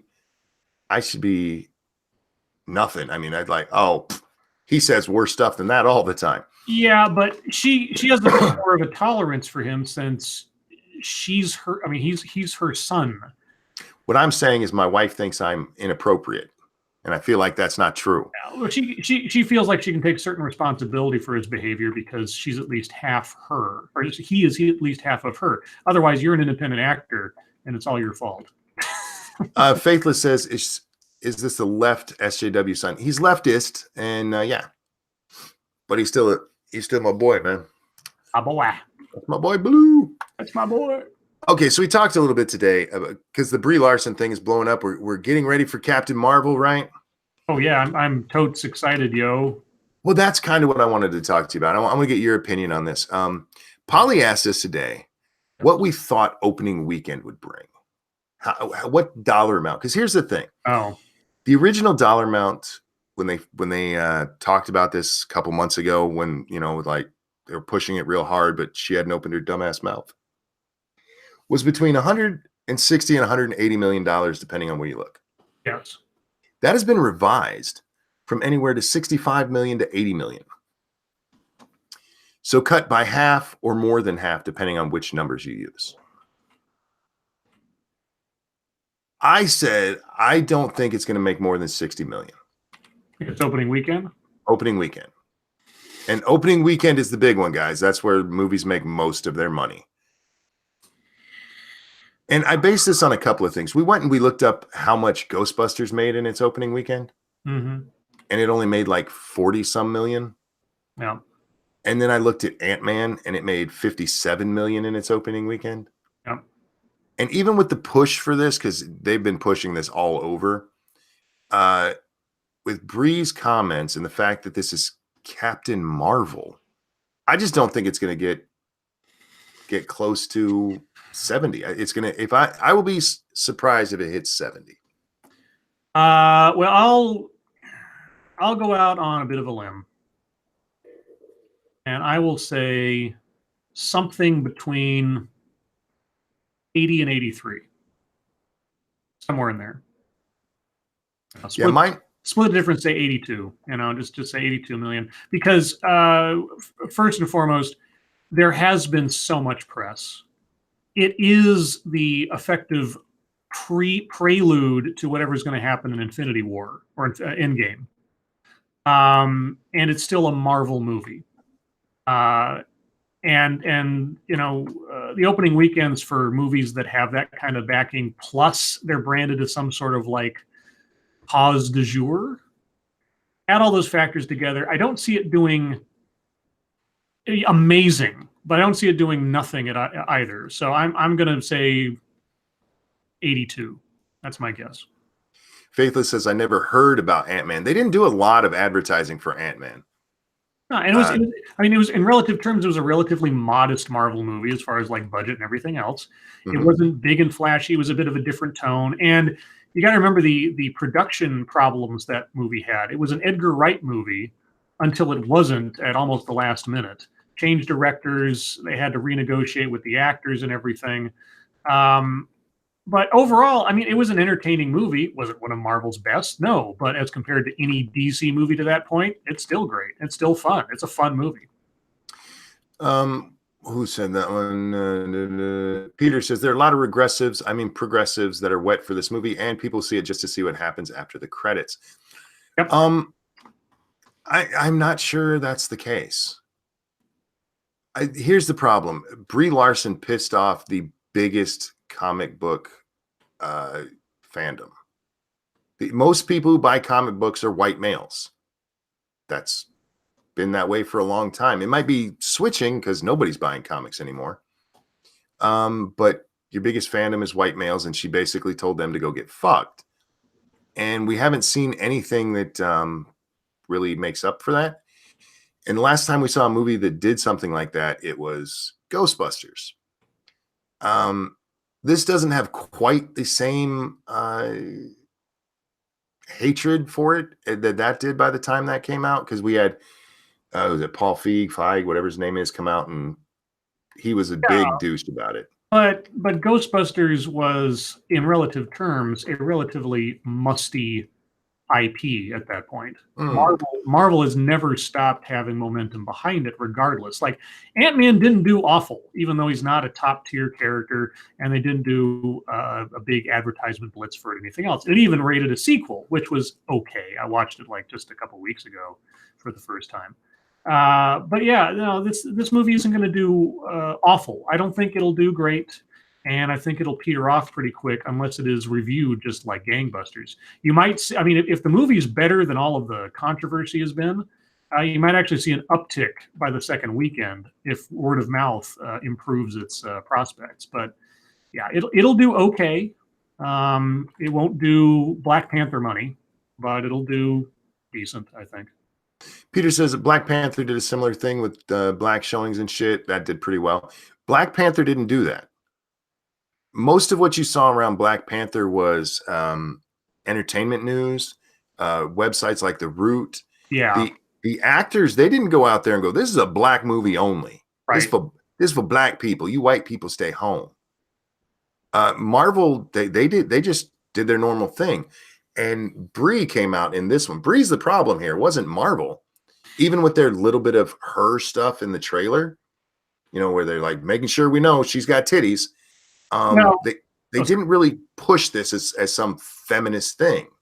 No, the Black Panther marketing was effectively left by Marvel to the public to do.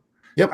It already had Black Panther was already a relatively popular character from the Civil War movie. Yes. There was already proof the character had momentum behind him before that movie came out. So with Captain Marvel, the problem is you don't have a pre-established character. You don't have anything that she was never mentioned previously. She has no setup. So they have to market this a lot more for a relatively B-list character to the general public in the Marvel universe. Captain Marvel is essentially up there with Guardians of the Galaxy for most people. So you have to do a lot of play up for her. And secondly, the whole Brie Larson thing, her coming out and making the statements that she did. There's a great little documentary on Midnight's Edge talking about the Brie Larson Captain Marvel controversy and the timing of some of the things that she said and some of the quote unquote apologies or clarifications that she made that were effectively sponsored by Marvel to try to do damage control. Her appearances, more likely than not, were all arranged for and planned by Marvel. The problem was her delivery of that message came across as completely snotty and self-righteous and everything else. So yeah, that's she is her own worst enemy in the promotion for this movie. Well, that's the other thing that you I'm glad you mentioned Guardians, because I remember, and I've said this on Monkey in the Morning several times, but when we finished watching Infinity War, everybody waits for the trailer. Everybody wait for the what's essentially a trailer at the end. Yeah. And when Nick Fury drops his pager, yeah, and it's got the Captain Marvel thing on it, everybody's like, "Who the fuck is that?" I knew what it was. Comic book nerds knew what it was, but yeah, nobody else had any clue. So the comparison to Guardians is actually a good one. Guardians only did 35 million opening day. It was 95 million total, but a lot of that was word of mouth. Yep. So this movie isn't excellent. Yeah, I don't see it breaking 60. I really don't. I think all the hubbub and all the curiosity, etc. And I'm just talking domestically, guys. Okay. Yeah, me too, by the way. International numbers are going to be all over the place because other countries don't give as much of a shit about this as we do domestically. So domestically, I'm thinking somewhere in the low 80s. Yeah, that was the only kind of deep topic thing I hadn't, because it's coming out in 5 days, y'all. 5 days. Oh my God. It's coming out in was it 3 days? Let's see, Tuesday, Wednesday. Yeah, well, I guess 3.5, 4 days, whatever. For those of you who are true crime nuts like I am, for those of you who have been maybe unhealthfully following the Chris Watts story since it ever happened, in mid-February, he gave an interview to the Colorado Bureau of Investigation and the FBI that is purported to perhaps finally give the full story on what he did and when he did it and all that fun stuff, the details of his crimes, which he has not to this point revealed. Maybe there's theories as to, well, they said, if you tell us the full story and give a full accounting of what happened, your prison conditions might improve or something like that. So that information, whatever it is supposed to be released on Thursday. And I'm looking forward to it because this entire thing has been just such a cavalcade of interesting and morbid curiosity for me. There you go. That's it. Excuse me. If you care. It's all right.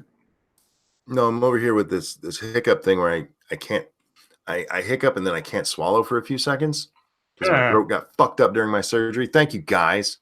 Yeah, sure. Surgery. It wasn't your years of cocksucking or nothing. No, that never affected it. My gag reflex. No, it sucks because I just can't swallow and I need to. Yeah, I've had that happen to me before. It's frustrating and frightening at the same time because your body knows you need to be able to do this, and it feels like, am I never going to be able to do this again? Yes, exactly. Yeah. Weird basic lizard brain instinct. I do want to tell people I did notice the story about the kids who did the Hitler salute with the red cups. Yeah, we're going to hear enough about them in the next coming weeks. I just didn't even want to care about that one. The other thing I want to tell you guys, there is no game stream tonight. We do that through Satsu's channel. So after this, no game stream. But with that, it's your time. Questions, comments, concerns, throw them into the chat now, and we will do our best to answer them. So hit us with your best shot. You got Scribe and Money here. Oh, that's and right. For the record, it is misspelled on purpose because of me misspelling it accidentally so many times. We first started doing this, and he started, like, the very first one, it was just supposed to be the Scribe and Monkey Show, and he left out the K, and it was a big joke. And then the next time we did it, he did it again. And so we just decided whenever it's just me and him, that's what it's called. Yeah, that's right. Toasted asks, why do many cripples like you work in Walmart? Because they're one of the few places that has a job cripples can do. Yeah, reading people. Hello. Yeah. Who's ready for some Ready or Not gameplay trailer? I don't know what that is. Yeah, Ready or Not. Is that a game? I don't know. Excuse me. Who's the biggest crazy person in chat? Shio, my man Shio, and I mean that with love, my friend. Really? Yeah, Shio makes me laugh, and he's the only person I have to read before I read him. Not Toasted Network or Data Wasteland? No, it's Shio. What time is it? Or just answer Raymond's question. What was Raymond's question? Raymond? Where is Raymond's question?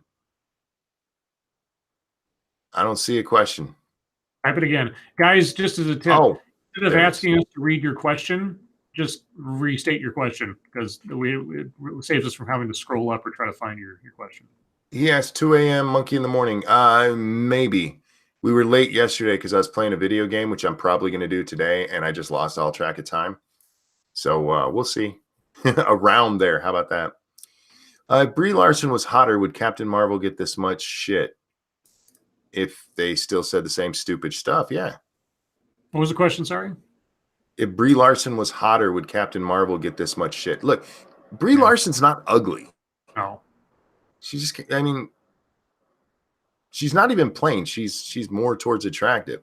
There's a lot of people. She's so ugly. No, she's not. Stop it. It's the attitude she projects.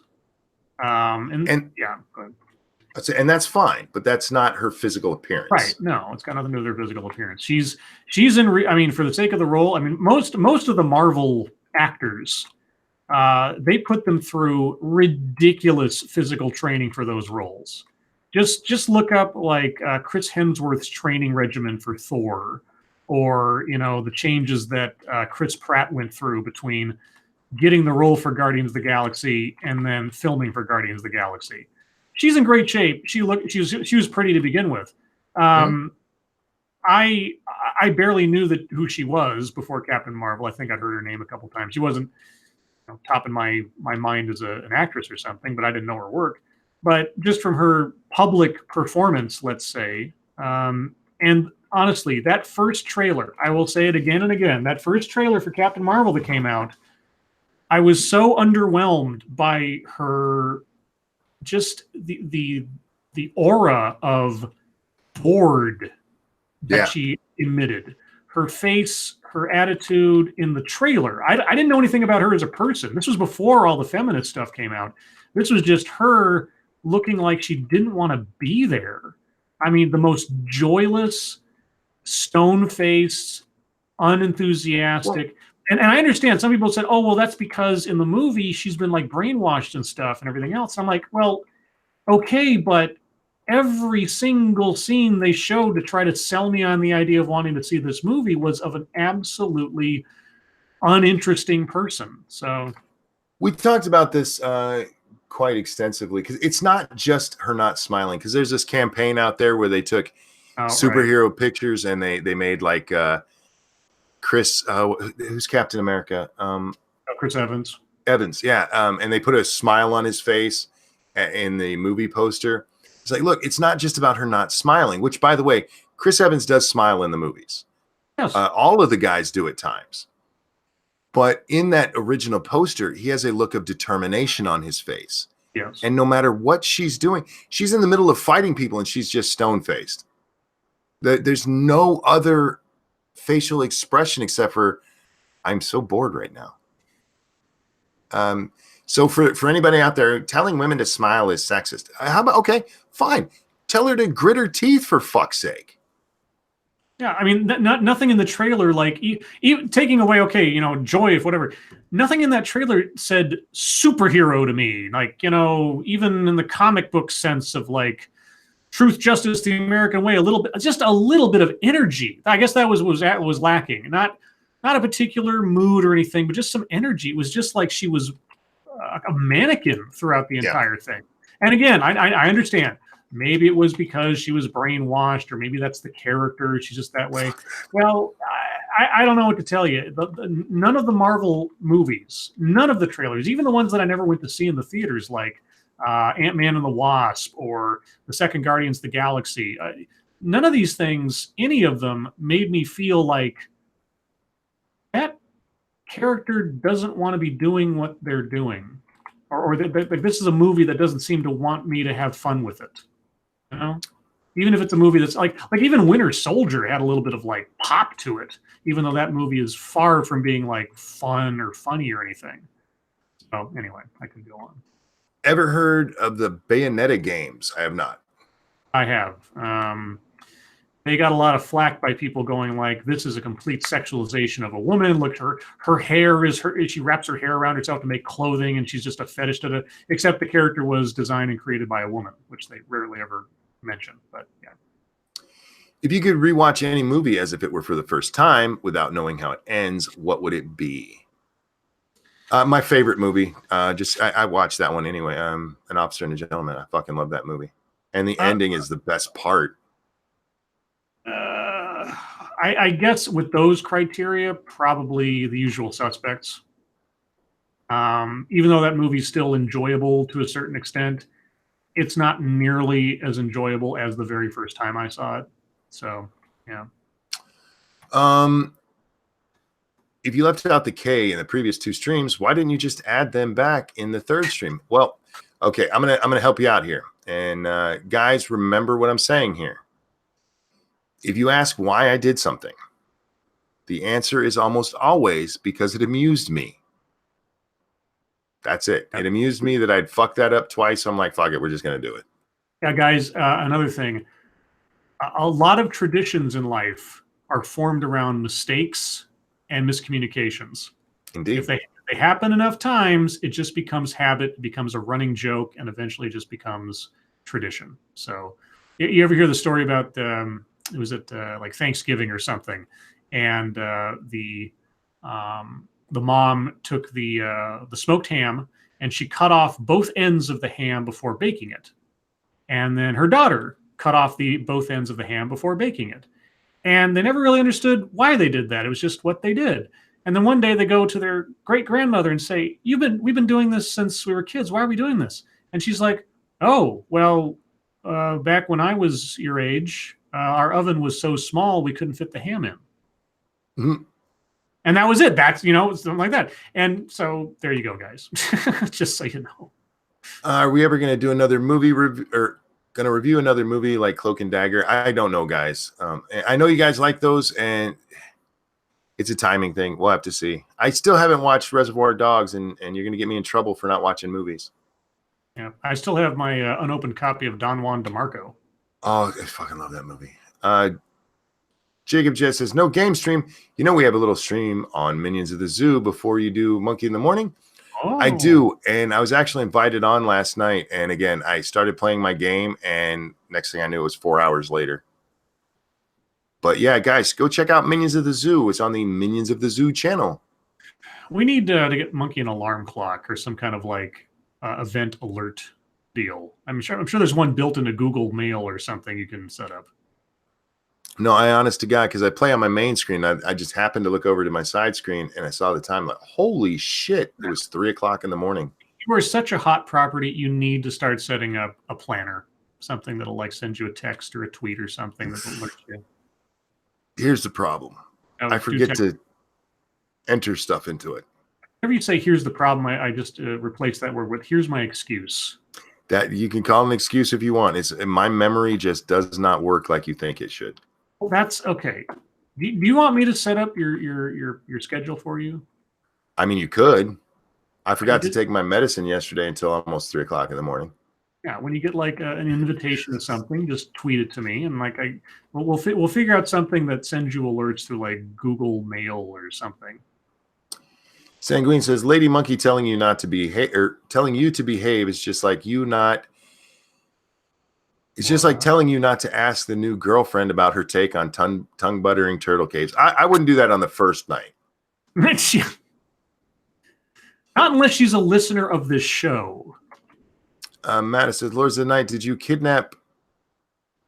Monkey kidnap Satsu's ISP consultant? No. That's a long way away. What's your favorite Peanuts character? Snoopy. I love Snoopy. Pigpen, because he never has to take a bath. I like Snoopy because he never gives a fuck. There's often he's just walking in the background doing his own thing. That's true.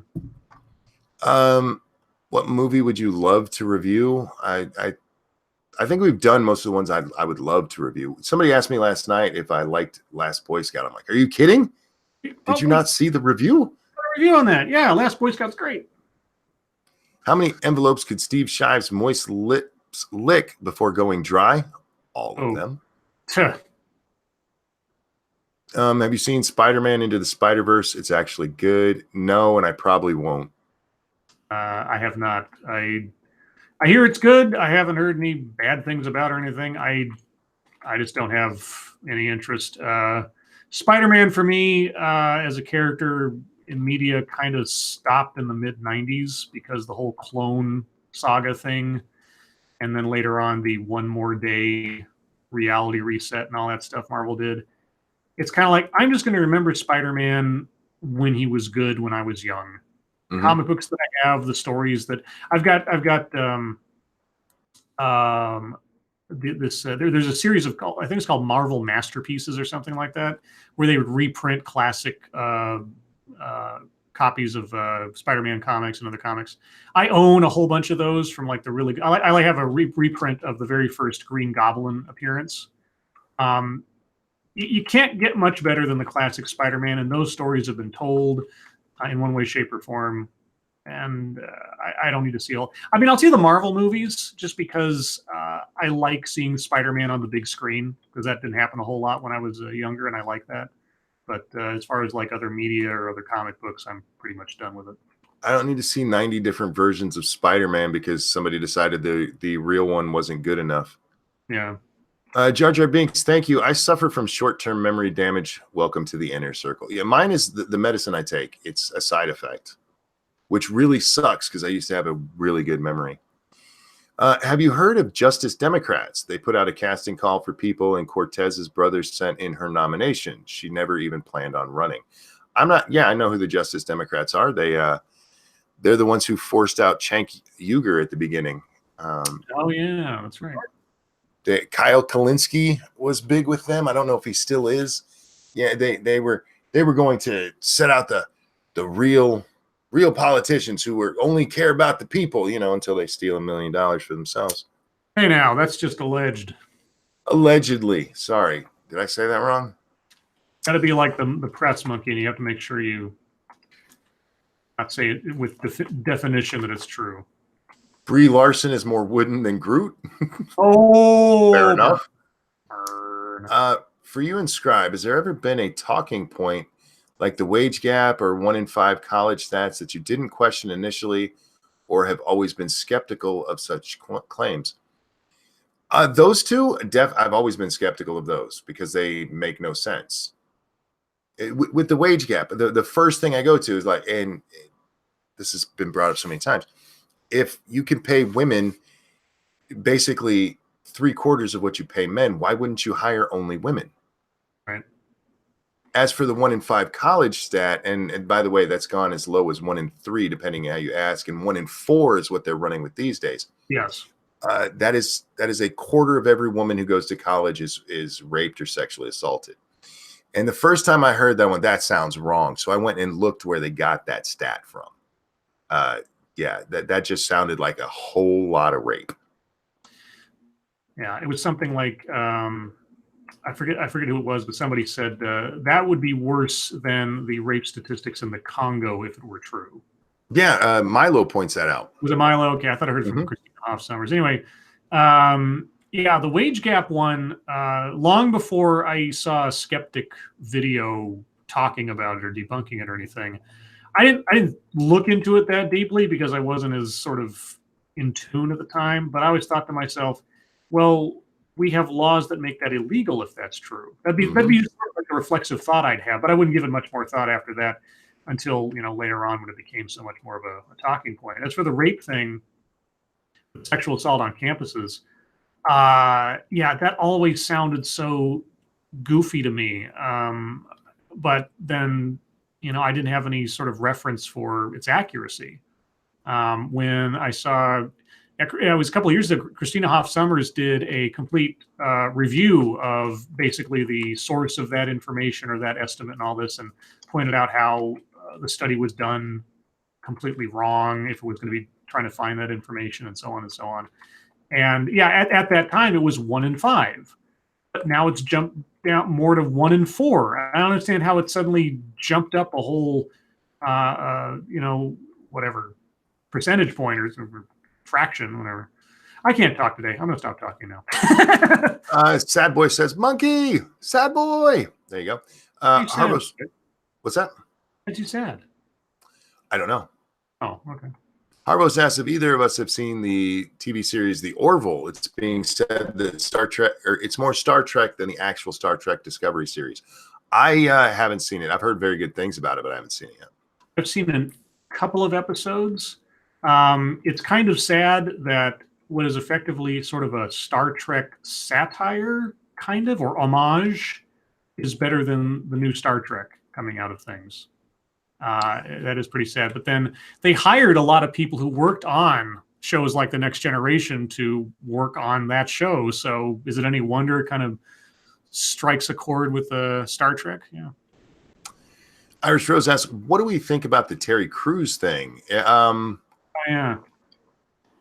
For those of you who don't know, he got in some hot water the other day. Let me find the tweet. I retweeted it, so I should be able to find that pretty quickly. Let's read it. I want to read it to make sure we get it right here. And I can't believe people are pissy with him for saying it. God, how many days ago was that? Can't be more than about 2 or 3 of them, like a Saturday or Friday or something. Wow, I didn't realize it was that long ago.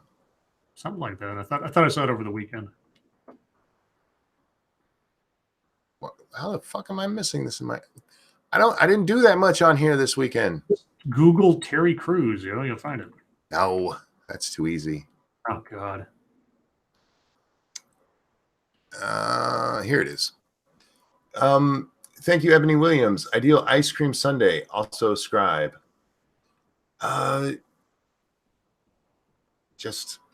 She said Scribe. Ebony. For me, just ice cream with peanut butter and chocolate powder on top. I like quick on my ice cream. Ice cream. I haven't actually had an ice cream sundae, but probably just like for an ice cream sundae, just like vanilla ice cream with lots of chocolate sauce and a little bit of whipped cream and some of that crumbled chopped up peanuts on top. Terry Crews said, so all the black kids growing up without dads or paternal love are just fine? So we just let all these dads off the hook? Just because women can do it all alone and they've done an amazing job, does that mean they should? And a lot of people got pissy with him because he was gay bashing. Because, lesbians can raise children just as good as men. Right. Oh, for fuck's sake. Yeah. No, he's right. Even if they don't have a dad in the house, they need a male figure. They do. And study after study has shown they grow up more adjusted that way. Ranty Monkey, who's your punching bag for the moment? Do I have one at the moment? Can you punch? I can. Oh, can you punch well? I can. It just hurts. Oh, okay. Hurts too. Me, I haven't punched anyone. Oh, okay. Yet. Alien or Predator? Predator. Well, we're talking about the movies? Predator, probably, because Predator is an all-around sort of multi-genre sort of classic. So, thank you, Jar Jar. Scribe, whipped cream, cat o' nine tails, possibilities. Not with you, Jar Jar. What's the longest you've ever eaten at a buffet restaurant? God, I don't know. Hour, maybe? Yeah, I don't eat that much, even if I have a whole bunch of options before me. Like our office Christmas party was at one of those Brazilian barbecue places where they just keep bringing various kinds of meat and prepared meats around at the table, like every 5 minutes or something. And I ate like what would be a normal meal. I didn't pig out or nothing. I don't have the room for it.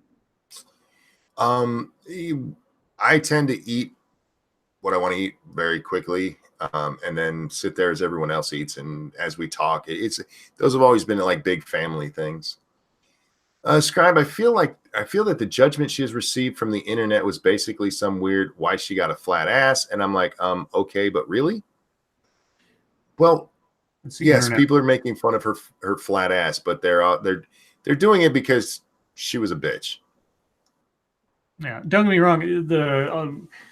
Half of the reaction on the internet is people just shit talking. I mean, anybody who actually spends any emotion on this thing or anything else is got other problems. I wasn't interested in the movie from the get go because Captain Marvel it was never a character that I found compelling when I was collecting comic books. It didn't matter whether it was male, female, or otherwise. Now, if they had her in the Miss Marvel outfit rather than like the totally Amish cloistered bodysuit, I'd look at the posters more often. But I'd probably still not go and see the movie. No, look, it's petty for people to laugh about her flat ass, but she do got a flat ass, and nobody started doing that until she started being a cunt. Let's see. Hi, Satsu. I see him in chat there as I'm scrolling back up because chat jumped because YouTube fix your shit. Let's see where we at here. Can you please tell people about my stream after Lords of the Night? There you go. Toasted Network has a stream after Lords of the Night. For you and Scribe, has there ever been? Oh no, we already read that one. Oh, there's my punching bag question. Okay, so we should be right here. Thanks for the entertainment as always. Do you mind giving a shout out for my Bloodborne stream after or later, since there won't be a game stream with Satsu tonight? No, there you go, guys. This is Kyle, has a Bloodborne stream. There's a lot of streams come up after this, apparently. Gritter teeth like you're going in dry. I think that's to the whole Brie Larson thing. Look, if she'd give any fucking emotion, it would be fine. I tagged you in a video on Twitter with AOC explaining it. It's worth watching. I'll take a look. Not something I can do here. Why are there two ramens in chat? Because all hail Satan. Statin. Raymond, I've been asking if you and Ramen are the same person. I don't know. I've been told you're different. I still don't know. Samuel says, I was making a joke about adding more Ks, i.e. monkey with 3 Ks. Because that's not a joke I make. That's asking if we've seen Spider-Verse. We both said no.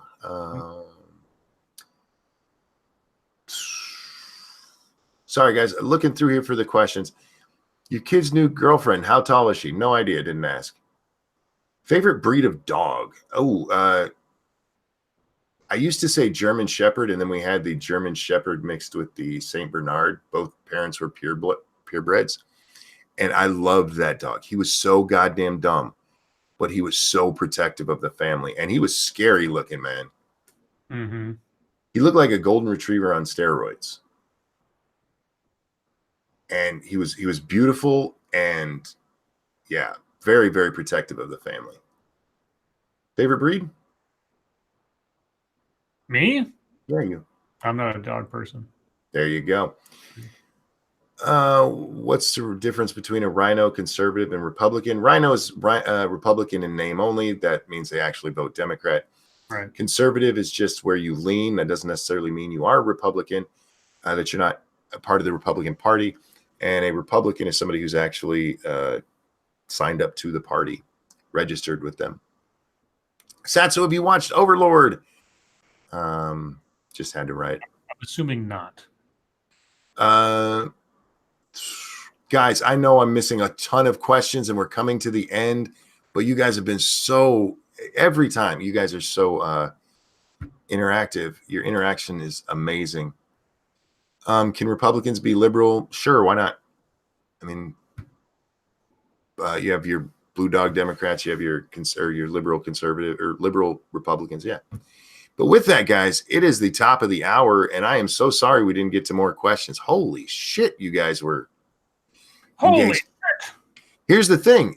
If we didn't get to your question, you can come back tomorrow and ask on Scribe's Night. We'll be over on Scribe Light's channel for Lords of the Night at 9 p.m. Eastern time again. So come check that out. Ask your questions there. I'm so sorry we didn't get to them all. But I would like to thank chat for your generous donations. I can't tell you how much I appreciate those. And for you guys coming out, hanging out with us, and helping us make this a great show. You guys are amazing, and I love you. Scribe, a pleasure as always. Everyone, your lives make us sad, and we'll see you next time. Bye, guys.